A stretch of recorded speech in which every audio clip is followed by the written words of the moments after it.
Evening, good afternoon, and depending on when you are reviewing the recording, good morning. Thank you for joining us for the kickoff event for the University of Minnesota Black Alumni Homecoming. I also want to thank all the viewers for stopping in. Today's virtual alumni panel will be focusing on student athletes and their transition to a career professional. I want to first thank the panelists for coming in today and joining us and sharing their candid thoughts and experiences so we can learn on how they transitioned from the sometimes controversial topic of student athlete to a career professional. If we can quickly go around the Zoom and introduce yourselves and where you're originally from, when you graduated, what sport you played, and what are you doing now in your career so the viewers and audience can have a quick glimpse of our panelists. I'm going to start with you, Miss Flint. Crystal Flint, can you jump on? Hello, thank you, everyone. First of all, I'd like to say thank you to everyone that is involved in putting this together. I'm really happy to be here today. My name is Crystal Flint. I am originally from Roxbury, Massachusetts, and I graduated in 1994 with a degree in sociology, women's studies, and African American studies. And I was a part of the 1994 women's basketball team at the University of Minnesota that went to the NCAA tournament. And currently I am a student advocate and head girls basketball coach at Cretin Durham Hall. So again, thank you for having me. And thank you for coming in. I appreciate you joining us. Next, we're gonna bring it over to Miss Kylie Peterson, and if she can jump on and introduce herself. Hello, everyone. My name is Kylie Peterson. I am a 2012 graduate of the University of Minnesota with a degree in communication studies, minor in media relations. As well as that, I'm a mother first, but my main role is that. And then I am a manager of school and community partnerships with a small nonprofit of Genesis Works, as well as a head track and field coach at Apple Valley High School. I was a part of the 2009 Big Ten Championship track and field team with the university, as well as a 2012 All-American with my 4x1 relay team. Thank you, Ms. Kylie. And next, we're gonna go to the fellas. Right now, we have Mr. Amir Pinx. If you want to jump in and introduce yourself, sir. Yeah, good afternoon. Thanks for having me. My name is Amir Pinx. Born and raised in Newark, New Jersey. Graduated from the University of Minnesota in 2007 with a degree in business with a leadership minor. My current role, I am a strategic account manager at a company by the name of Cargill Incorporated, headquartered in Wayzata, Minnesota, but I live in Upper Marlboro, Maryland. I am also a real estate investor and author of a book by the name of The King in You. So glad to be here. Thank you, Amir. And then last but not least, we have Mr. Geron Williamson. He's going to introduce himself and jump on. Thank you. Thanks, Rashawn. So my name is Geron Williamson. I graduated from the University of Minnesota in 2005 with a bachelor's in sociology. I was a part of one of the co-captains of the track and field team in 2005 as well. And currently I am a music producer and singer-songwriter, as well as my day job is doing analytics for Wells Fargo. Thank you, everybody. So I appreciate that. Let's see. So now that we got the introductions out the way, let's jump right into it. I'm going to hopefully talk about one of the most salacious topics surrounding being a college student athlete, and that's compensation. We have heard it all from one side of the spectrum to pay them girls and boys, all the way to the other end of it to they got a free education, so they are paid. So let's really get the milk right from the cow and find out from former student athletes, what is your opinion on student athletes receiving compensation and or being able to be compensated for their likeness? Last time we started with Ms. Flint, so I'm gonna start with Kylie now, if you want to jump on and tell me your feelings on that. So my feelings are pretty general, is that we should have student athletes paid. The role of being a student athlete is a full-time. There is not additional time to do work, job, part-time, even as an athlete that was not in a high-profile sport like track and field. You have a practice schedule where you have 6 a.m. lifts, you have your study table, then you have class at 8 a.m. So just the consistency of that, but then also the expenses. So when you think about even the cost of living going up and what is like accessible to students, there really isn't as much as your degree and your scholarship pays for so much. And the other thing has to come out of pocket. So if you want extra things, it's that. And yeah, so I firmly am on that side of pay our student athletes. Thank you. Thank you for jumping on that. Let's now go back to Ms. Flint, if you want to, or Crystal, can you jump on and tell us your thoughts on compensation or being compensated for your likeness in college? And I believe, there you go, you caught it. I would definitely agree with what Kylie had to say. You know, this is a opportunity for students to be compensated for their skills and abilities. I mean, the universities and colleges are profiting from them, and I think that they should be compensated as well. But with that being said, I do think that there needs to be some kind of education on the whole process of it. And, you know, because with the new NIL, you know, you'll have to know how to do your taxes and things of that sort. You know, because for some student athletes, there will be lots of money to be made, and we don't want anyone to get in trouble for tax evasion and things of that sort. So I do think that that students should be paid, but I think that it should not just end with that. I think that there's an educational component, as well as you know, just students to be able to not only try and go after what you young folks call the bag, but also to keep first things first. And they are, you know, scholar athletes as well. So you don't want to lose focus of being an athlete and being a student, trying to go after the money aspect of it. So I think I think it'll all come together in the end. Thank you. Thank you. Appreciate that, Crystal. Next, let's jump back to, let's go with Amir. Can you jump on how you feel about using your likeness and or being compensated for being a student athlete? Yeah, I think it's about time, quite frankly. You know, if you look at it from the perspective of the NC2A and colleges and universities, they have profited, and, you know, they generate revenue from, you know, athletes from a football standpoint or a basketball standpoint, and also some of the other sports as well at universities. I do think that with that, the opportunity to, you know, monetize your likeness, I think there's a great responsibility, like Crystal said, in terms of really understanding finances, understanding money and how money works. And at the age of between 18 and 21, you know, not many people I know, I didn't grow up with the responsibility of understanding things like credit or understanding the things like managing money, how to balance a checkbook. So I think when you have the opportunity to monetize yourself and be your own CEO of your own brand, it also comes along with the responsibility to understand just the fundamentals of finance and money. Oftentimes, as a former student athlete, as a football player, um, it was interesting to see, you know, my jersey number being worn by people in the stands, and understanding that on the back end of that, the university is making money off of my likeness.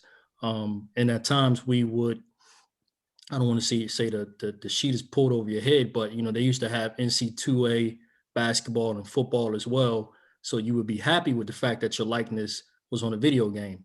However, we didn't understand the fact that, you know, EA Sports and the NC2A was still benefiting off you from a revenue standpoint. So overall, I think it's about time that the athletes have the opportunity to really understand that, okay, I have an avenue to make money, you know, as a part-time job outside of being a student athlete. But the responsibility of that in terms of understanding finances and understanding how to manage money, I think is more critical as well too. Awesome. Thank you. Thank you for adding that. And last but not least, again, Mr. Geron, can you jump on and tell us how you feel about compensation? Sure. To me, I mean, I would mirror a lot of what everyone else has said, especially the part about financial responsibility. I could envision an experience where you have to be pulled into some sort of side class, right, where you have to learn about finances, maybe put together a budget or something to that effect. And especially, to me, it would make sense for student athletes to be compensated. I'm interested. I would be, as a sociologist, I suppose I'm interested in the cultural effects that it would have on the student athlete body. Right. So you've got big guys kind of walking around that are, making a little bit more money, probably in a higher revenue sport as well.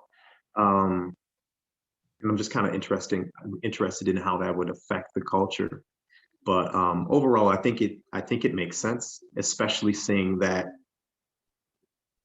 like Amir said, especially for basketball and football players, you see your likeness or your number or your stats, things that are much like you being monetized in video games, and things like that. So it would make sense to try to start bringing that money back to the athletes and back to the people who you're actually quote unquote using in order to make a profit.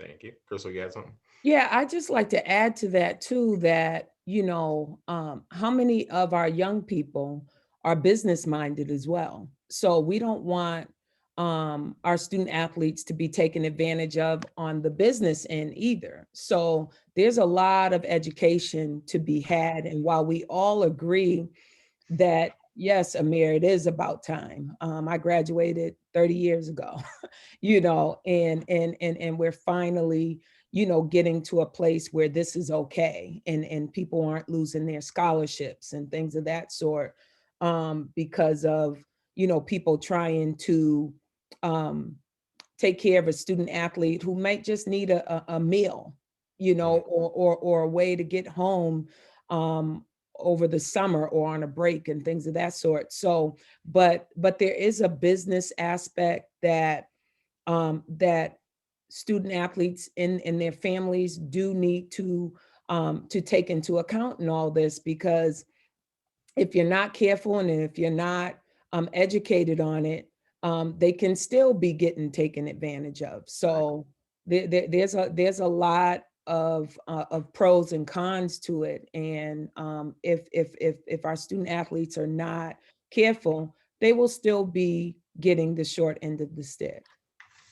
I'm a firm believer in, growing up, being from Newark, New Jersey. I think I said this before, but I didn't understand credit.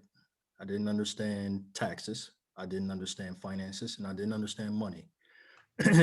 If you gave me $1,000 at the age of 18, whether it be Pell Grant money or FAFSA or whatever it is, the first thing I'm going to do is go to Mall America, and I'm gonna go to Champs and buy like 3-4 pair of sneakers.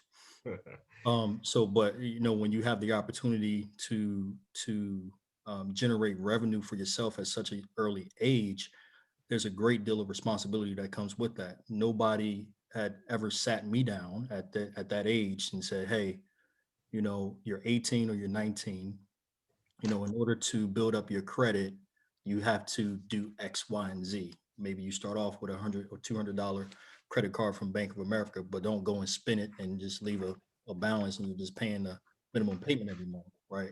So it's the little things like that in terms of understanding what I call the basic fundamentals of how to manage money, understanding how money works, and also what credit is and things from a financial standpoint. Because just again, I believe that even with social media, these student athletes, you are the CEO of your own brand. And that's what you have to remember in this, whether you're a track athlete or whether you're a football player or a gymnast, you are the CEO of your own brand. I like that. Thank you. Does anybody have anything else to add to that topic? Okay, appreciate that. And I think that brings us next to, I think the next topic, and I hope this would get some of us thinking a little differently. But I think the word that I wrote down was responsibility. And it sounds like as a student athlete, as a student already going to college, there's a responsibility on yourself. But what responsibility do you put, does the community as being a Black student athlete put on you for being a student athlete? For example, is there any outside pressure of having to get better grades, or maybe not trying to get the best grades because you don't want people thinking that you're sliding? Or can anybody discuss any of the misconceptions or the disadvantages of being a student athlete from the community standpoint?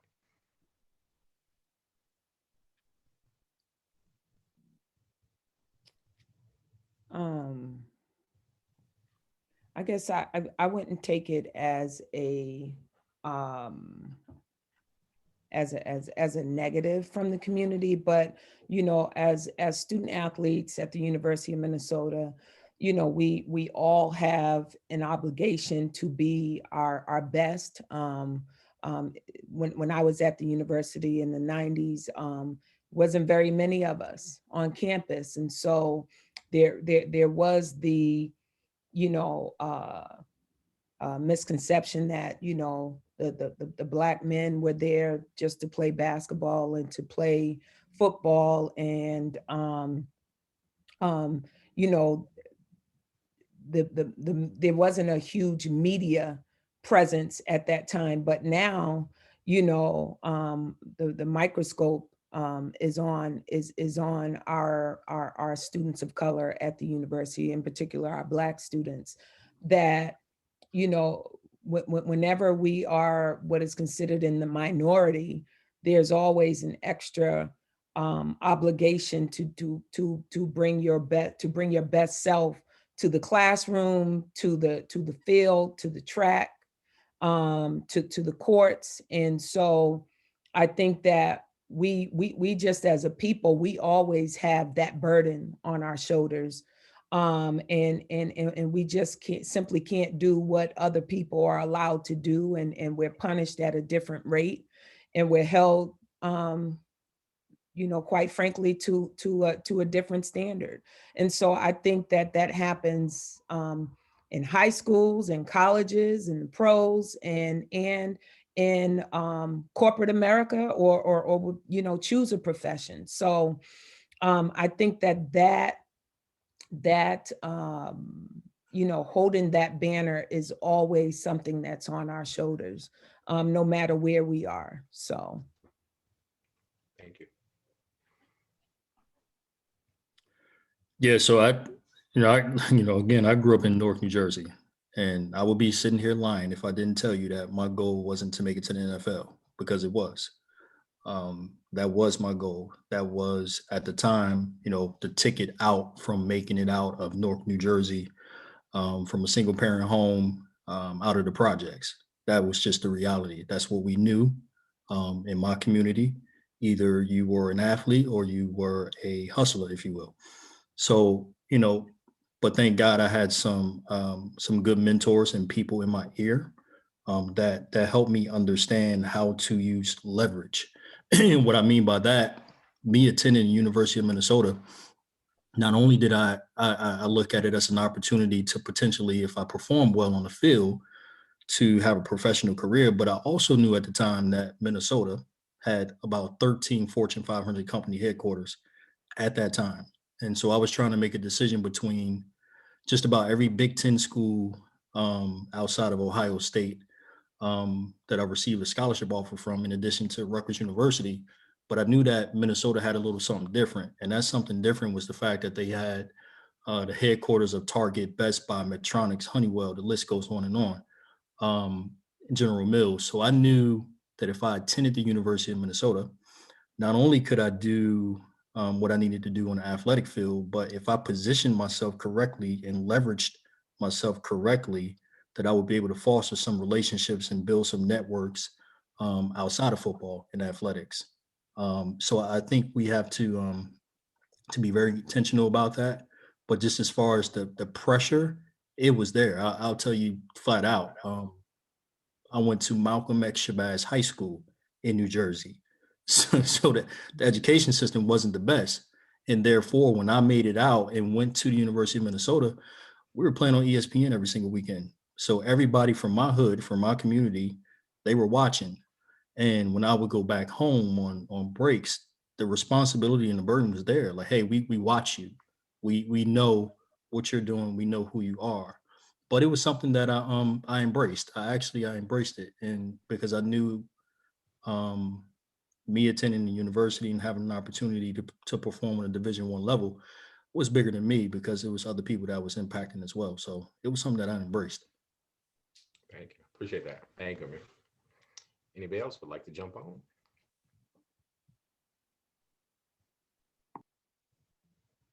All right. So we'll move to the next one. I think in that also, and I don't know if anybody want to talk on this real quick, but is there any pressure also on yourself being a student athlete on handling the fame? Like Amir kind of talked about it, just even going home, you could be the most famous person now. So does anybody, how did, especially Crystal being on that Big Ten Final Four team, how did you handle the fame of being not necessarily just being a Black student athlete, but being a student athlete in general? Anybody would like to jump on that? First, let me say, we weren't a Final Four team. Right when I said it, I'm like, oops. Had we been a Final Four team, I probably would have been famous. No. I'll just say that, when I played, there was no WNBA here. There was not a WNBA team. So, the Gopher women's basketball team was the premier women's team in the state, in terms of, that was the highest level that you could play women's basketball. So, people knew who we were, and the media was just kind of coming around, because when I first came to the University of Minnesota, we were in, last place in the Big Ten. Coming from Boston, people didn't know me, so I didn't grow up here. But I think that playing for the Gophers did afford me an opportunity to not only just playing for the Gophers, but also being one of a handful, I could count on one hand, Black women that were actually at the whole university in the athletics program. I think we had maybe 4 girls. Track probably at the time probably had 2, 3 maybe. Volleyball had 1, and that was it, at the university. So I was known. I was pretty good toward the latter part of my career, because I blew my knee out. But what I do wish, and I know that you really haven't gotten to this, but one of the things that I wished is that I really knew what that impact really meant at the time. I didn't learn the impact of being a Gopher until after I graduated, because I was an assistant coach at the university too. But had I known like the full capacity of what I was as a student athlete on the women's basketball team at the university, I would have gone more over to the north side or gone to other high schools and, made myself available when I was playing. I did it after I graduated, when I became an assistant coach, when I was a head coach at Concordia in St. Paul. But just to use that more, and while some girls or whose family were able to afford a ticket to go to a Gopher game, they knew me. But I really wish I had done that more. In our team, we would do clinics and things like that on occasion, but I mean, to really get out and get into the community and made myself more visible while I was playing. I wish I had done that more. But definitely, going back home, I'm originally from Boston, and people know, hey, you made it out the hood, and not very many people from where I'm from, were able to take their talents to a Big Ten or a major university like the University of Minnesota. So it meant a lot. Thank you. Appreciate that, Crystal. Does anybody have any more topics on the fame of being an athlete? If not, then I could jump to the next question. I think that was a good segue, is if you could go back in time and give yourself some advice as a student athlete now, what would you say to yourself? Let's start with Geron.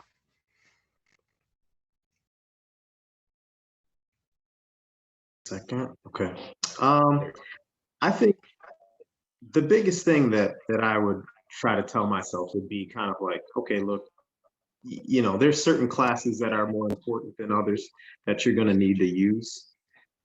Specifically, all those boring business classes, your stats, your counting, all those things.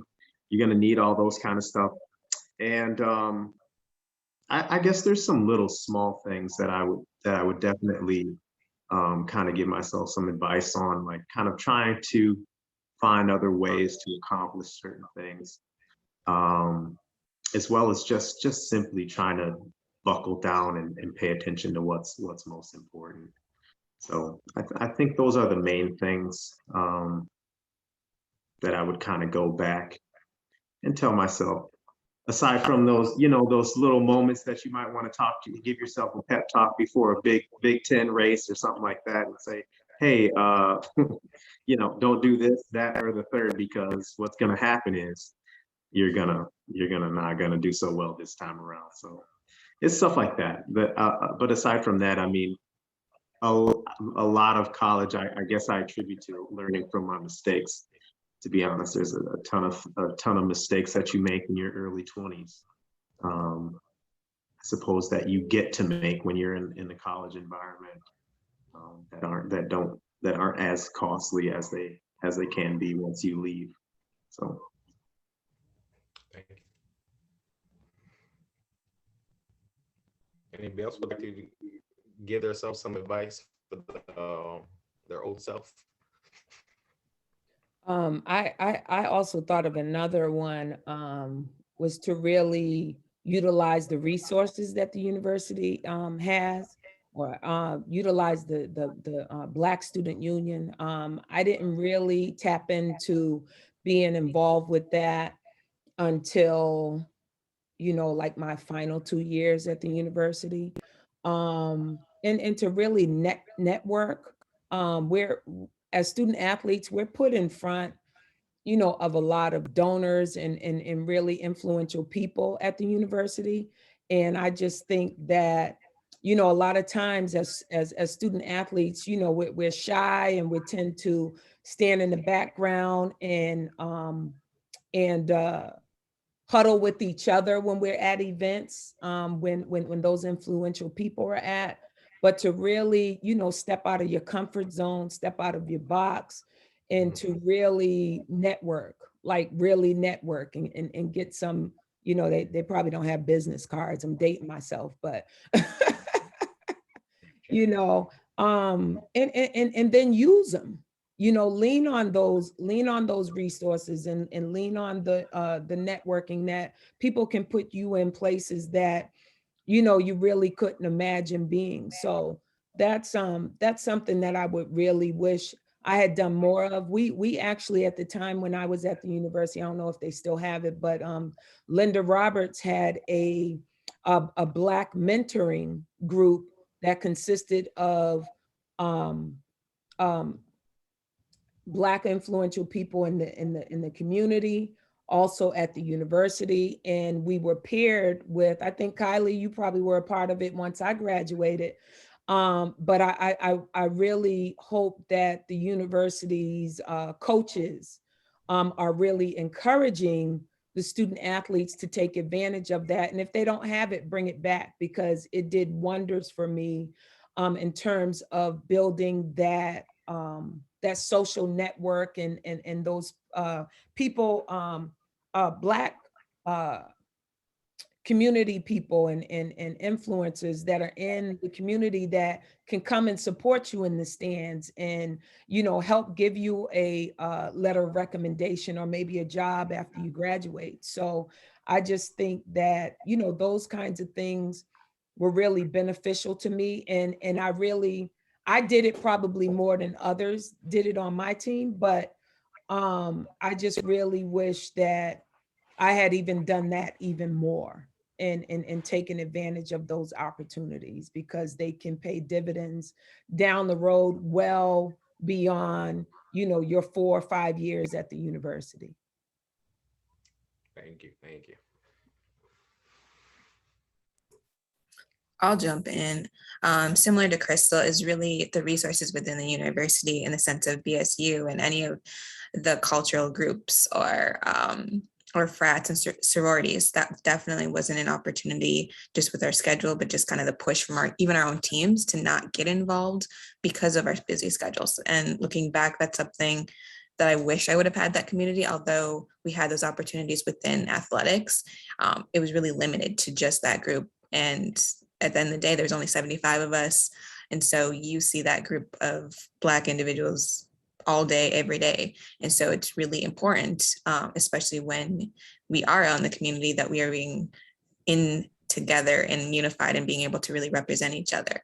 I would say another thing that I would probably tell my younger self is for the student athletes, especially the Black athletes that are in other sports outside of football, basketball, and track, to go to their games, go to the courts, go to the volleyball matches and all of that, because we are so small, but there definitely is a distance of, you know, it's easier and more popular to go to a football game or a basketball game because it's easier.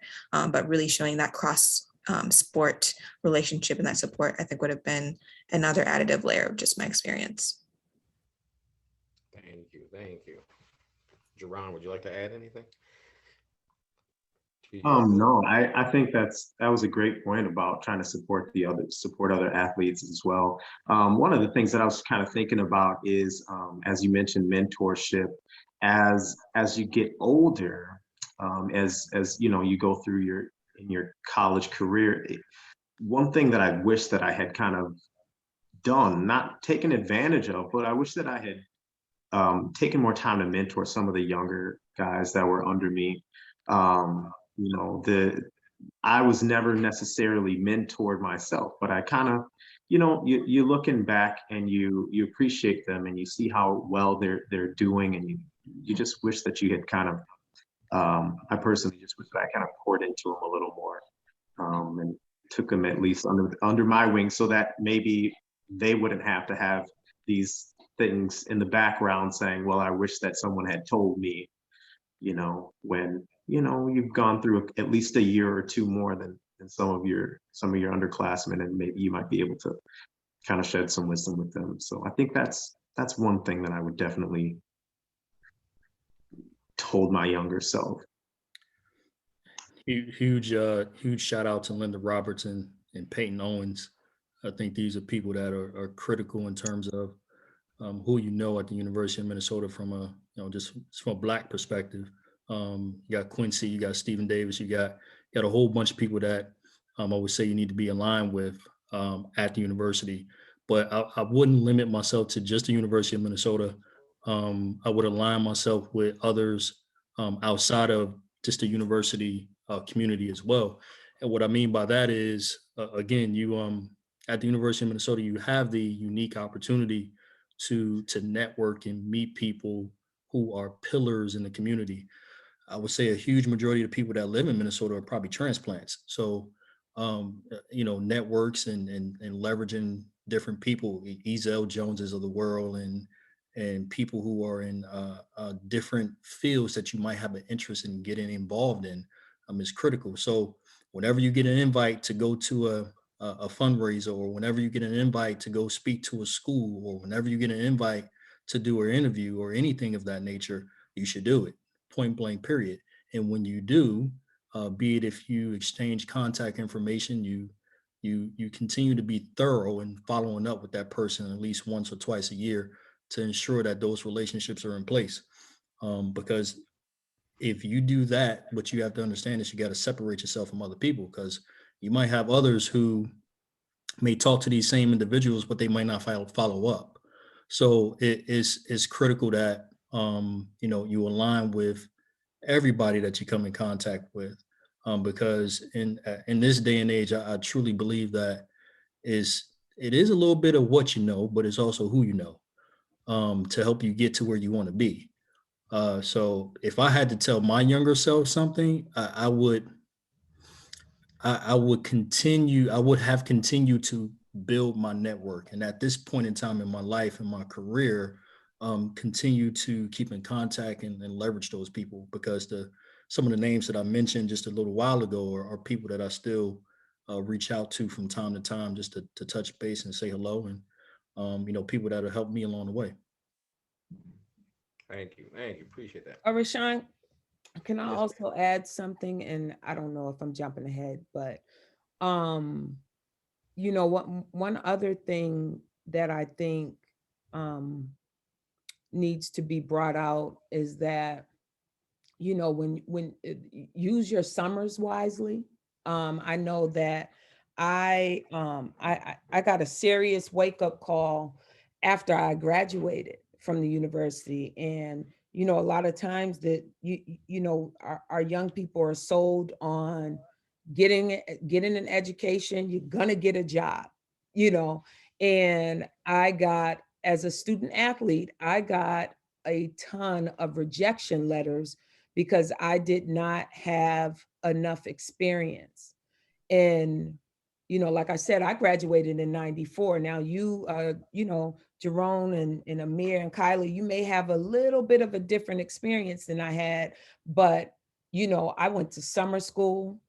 And by the time I went home, my AAU coach owned the store back home. And she also worked at a park, and I did some parks and recreation work here, but that was very, very limited.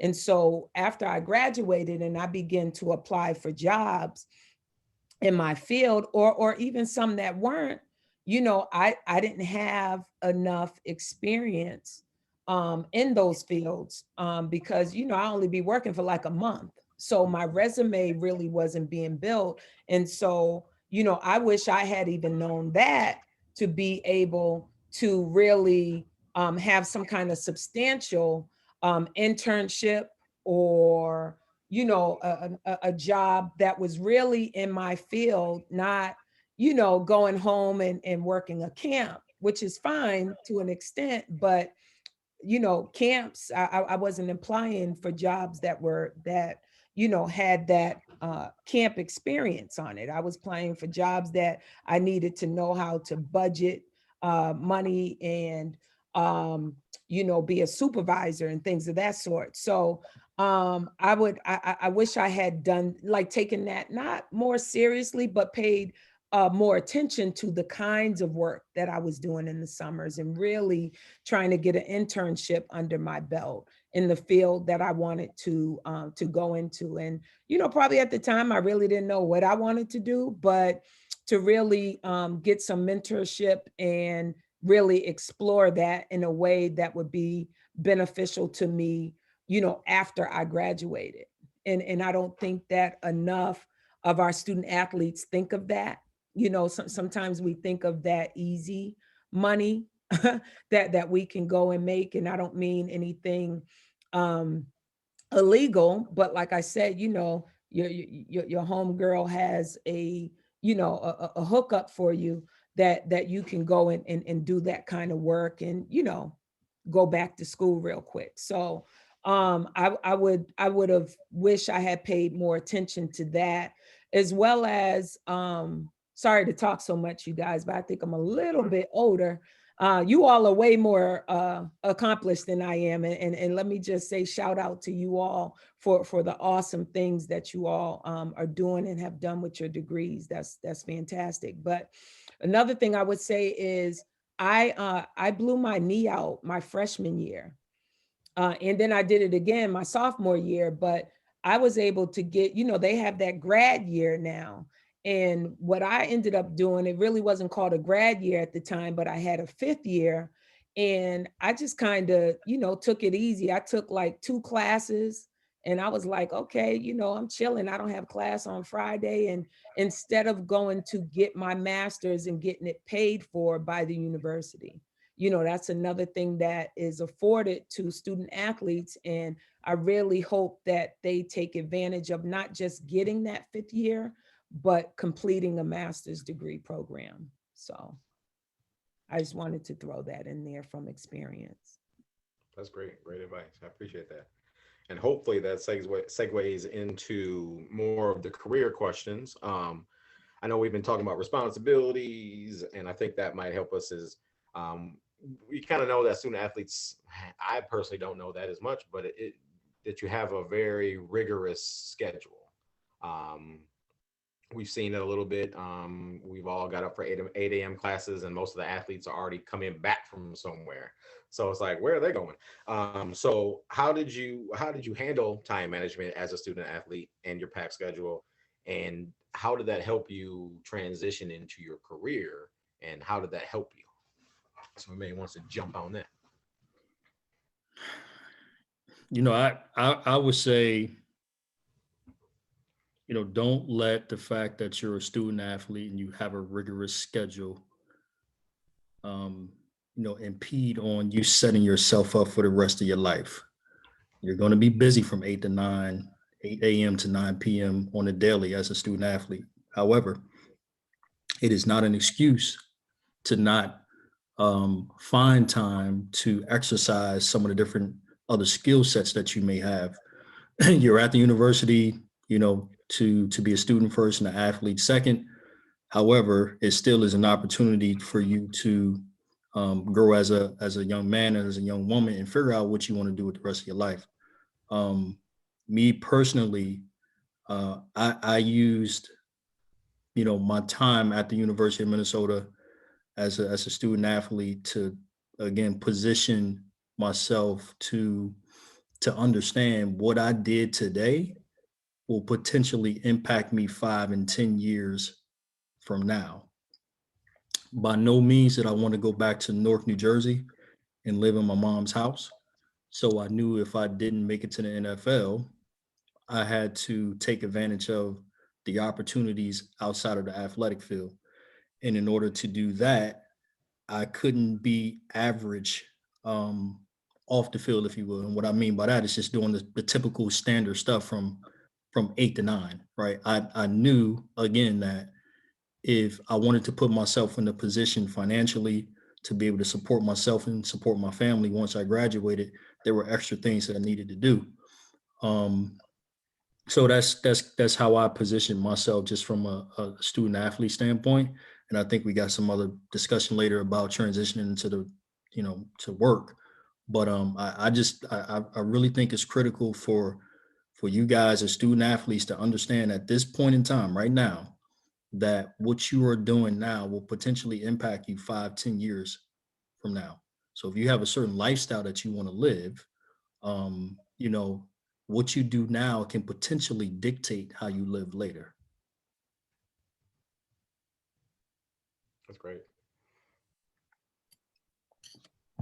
For me, it really kind of set up the opportunities really similar to Amir, is taking advantage and understanding that even though you have a rigorous class schedule and your athletic schedule, that you can make it work. So I actually had the opportunity to have 2 internships during my college career while being a student athlete. And so just being able to take the tools of time management in that, I was able to set my schedule. I was able to communicate proactively with my coach to then move my practice schedule around and make sure that we're still getting those things in. And so it was really important, some of those basic skills, but also just having a really good relationship with my coach, my trainers, and all of the other support systems that were there to really launch kind of those career-minded things that are. But amidst all of that, I also, my junior year, had my son. So when we talk about future planning, and graduation, I knew that my bigger purpose was I wanted to make sure that he knew that I could graduate and that I was going to graduate on time. And so that propels the challenges, but then having the structure of how our days are, knowing that I have a 6:45 lifting, having support of my teammates as that extra village, that I'm bringing a child carrier in and they're watching so I can go lift. And then we head back and we do class. And so just having a lot of support system from your team and even from the other, like Linda Roberts is a main supporter and advocate that really helped and shaped some of the experiences for me at the university, but really kept me at the U and kept me to finish, but also kept me to really see what does a career look like and what are the different ways and how can we creatively give you opportunity so you get that experience that employers are asking for. Love it. Thank you, Ms. Hey, Rashawn, one thing I also want to add to is, this discussion, because we look at, hindsight is 2020. I think that the background of which we come from as Black folks, right?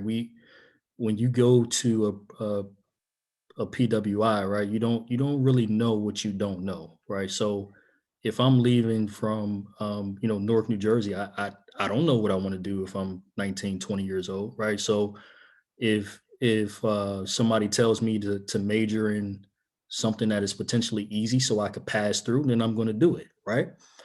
But that's when we have to understand at this point in time as student athletes now, you have the opportunity to explore and do different things. If you want to be, if you have interest in politics, there's an avenue in political science. Or if you have interest in math or science or whatever it is, you can be an engineer. Or you can go to, if you want to own and run your own business, you can enroll in the Carlson School of Management. I think we gotta challenge ourselves more to not take what is spoon fed to us, right? So it would be easy for me to just hop into the University of Minnesota and just do whatever was easy, right? Because I went to General College when I first got there, and that's where they put us all there, right? I didn't know about the Carlson School of Management. I just didn't know. But because I wanted to do something more than what was expected of me, I went and sought out the information to understand what are other people doing and how can I leverage that.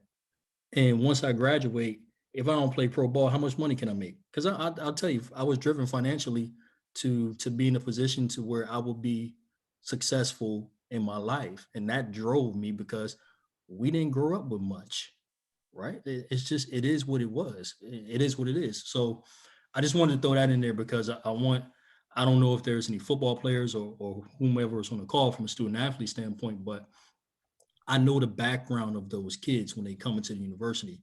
So just don't take what's being spoon fed to you. Really try to push yourself and identify what your passions are and where that can lead you to in life. Thank you. Geron, would you like to add anything? Yeah, I would. For me, I won't be standing in a similar position as Amir and the other young lady, because I'm more of an example of what not to do as far as the way that I handle time management and things like that.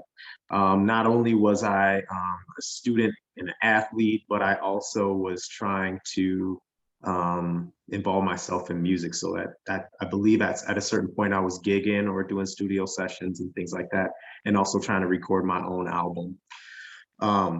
So there was a lot of, mismanagement of time or packing up of my time, as it were. But I guess the advice that I would give to anyone that is kind of floating, because a lot of, honestly, as a student athlete, your class schedule is dictated to you, well, to a certain extent, once you set it. But your class schedule is kind of dictated after you set it. And your practice schedule is also dictated unless you kind of ask for some exceptions. So I would say, outside of those times, I think you might want to get used to actually scheduling all of your time in a day, all of your time in a week, or a lot more of your time. Yeah, you're young, you probably want a lot of free time in order to kind of let your mind relax. But the truth of the matter is you're capable of a lot more than you might think that you are, capable of probably a lot more stress and a lot more rigor than you might think that you are. So my advice would be, if you are, regardless to what position you are, if you're on your senior year and maybe you have an easy schedule, or you might be on your even if you're on your freshman year and you're just trying to figure things out, my advice would be to use either your Google Calendar or something like that, and actually just schedule out your time, either in 30 or 15-minute increments, in order to make the best use of that free time that you might have, to dictate when you're going to study, when you're going to play, how long you're going to play Madden. You know what I mean? If that's your thing. But that would be my advice, to definitely restrict how much time you're going to spend just kind of goofing off or socializing, unless you're socializing while you study, right? So. I'm thankful for the university, given it really actually gave me a blueprint of, what your day, how it could flow, right? So, everything was mapped out for 5 years for me. I knew what time our weights was. I knew what time I need to be done with class. I knew what time study hall was. I knew what time we had to go eat. I knew, just all that stuff was already outlined. I knew, in advance, these are when our games are going to be and things of that sort. So, but it was when I graduated that I was like, okay, now what am I supposed to do? Right. So Geron, to your point, learn how to schedule your own time, because like I said, for 5 years, the university had done it for me, does it for you. Like, and there's no wiggle room. Like, that if you have to be at training table, or the lunchroom closes at this time, and this is what time you have to be done with classes because practice is at that time. That's already set for you. So, I think that even now, as a mother, as a working woman, I know how to plan things in advance. You don't do things at the last minute. And you need time in the day, and you even need time in the day just for yourself. Like this 20 minutes that I have, I'm going to relax. Now that's easier said than done, right? But you do have to learn those things, because that those 4 or 5 years go by really fast. And then hopefully you're paying attention to this is how to schedule your day, and utilize your calendars and your cell phones and things. Like my son, he's a senior in high school now, but everything's in his head. And I'm like, you got to learn how to write these things down. And I said, you're getting ready to go to college next year, that stuff's going to be planned for you, so that all that free time you think you have, learn how to schedule it yourself. Learn how to put yourself in a position to be successful without someone necessarily doing it for you. So but I really had an appreciation for the university helping me navigate that, at 17, 18 years old, because I wouldn't know how to do it. I would have slept all day, missed some classes, went to parties every weekend, you know what I mean? So just having that actually is very helpful. Thank you. Thank you. All right. So this is our time to wrap up.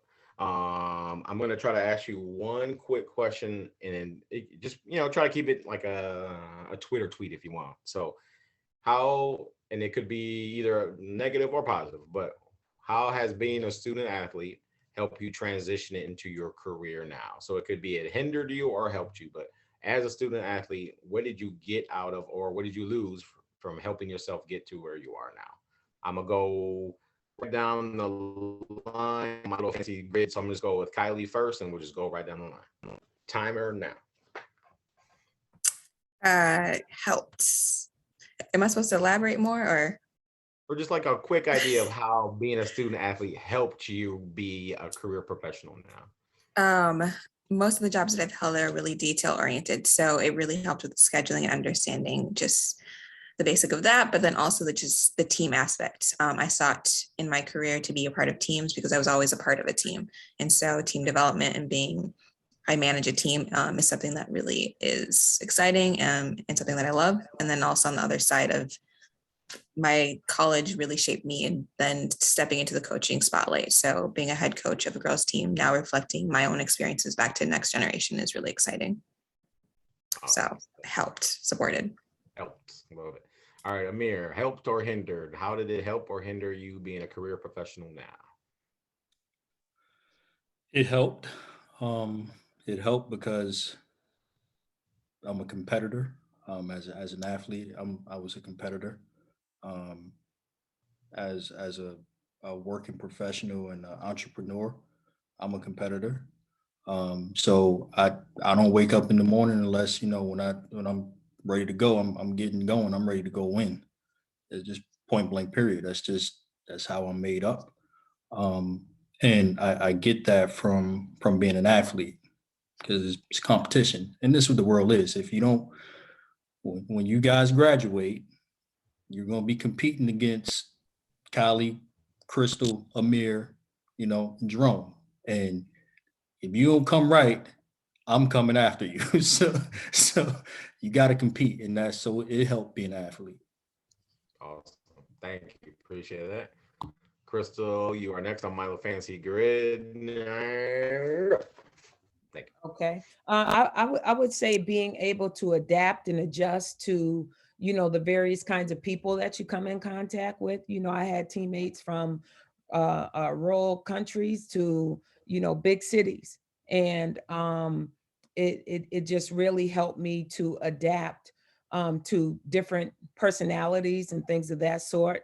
And also it helped me to be a champion for women and girls, and being able to stand up for what's right, and to be assertive, and to speak up for myself. So being a student athlete gave me the courage to be empowered to help others and not just myself. Thank you. Appreciate it. And last but not least, Mr. Geron, can you give me your tips? Yeah. I believe it was, there's some things that it helped. The one thing that it helped is, I'm just going to pretty much mirror what Crystal said. One of my favorite things about my choice to go to, what you called it, a PWI instead of an HBCU. So that was a choice that I made on purpose for the sake of the cultural experience. And I believe that I got that. And then when you get into the corporate world, you are a minority of minorities. You know what I mean? You might have, a person who might look like you or two on your team or within your organization. So you just kind of get used to being the one and only and being able to still kind of feel like you're part of the group. You know what I mean? When you don't, because you have to be able to find similarities between you and other people. And so that's my favorite thing that I gained, obviously. And the other thing that I gained was just the understanding that you can do more than you really think you can. If you're not necessarily feeling up to par, or you might have some goals that are a little bit stretched, you might have to kind of, I don't know, sleep less, rest less, any of those things, trying to put more on yourself. You're just understanding that I'm capable of a lot more than what I might feel like at the moment, when things are overwhelming or whatever, while I'm looking at, whatever insurmountable goal that I'm looking at the moment. And from a disadvantage standpoint, I just think having so much of your life focused on athletics, and not necessarily having that as my post-collegiate goal. I was not, I was an elite high school athlete, but once we got to college, the game changed. And and it required a little more than I was able to put in, or that I was willing to put in, or that I did put in. So once I got out of college, I had spent a lot of time being a track athlete that I could potentially have spent doing other things, but I definitely, as a whole, value the student athlete experience and would not trade it for the world. Thank you. Thank you. Thank you guys. I appreciate all your responses, your candid information that you gave to all the people and the participants or the viewers. I appreciate everybody that stayed with us and listened and watched. I know there will be a recording on later so we can review this. Feel free to make all your comments on the page, and Sky Uman, go Gophers. And I think they're beating Bowling Green, so they're 30-point underdogs this year. So I think the Gophers will be fine. So thank you guys. If you guys anything else, I think we are done. I don't have the stop button, so. Thank you. And don't forget, there is a watch party this Saturday, 11 a.m. at Billy's on Grand. Thank you. St. Paul. They have great fries too.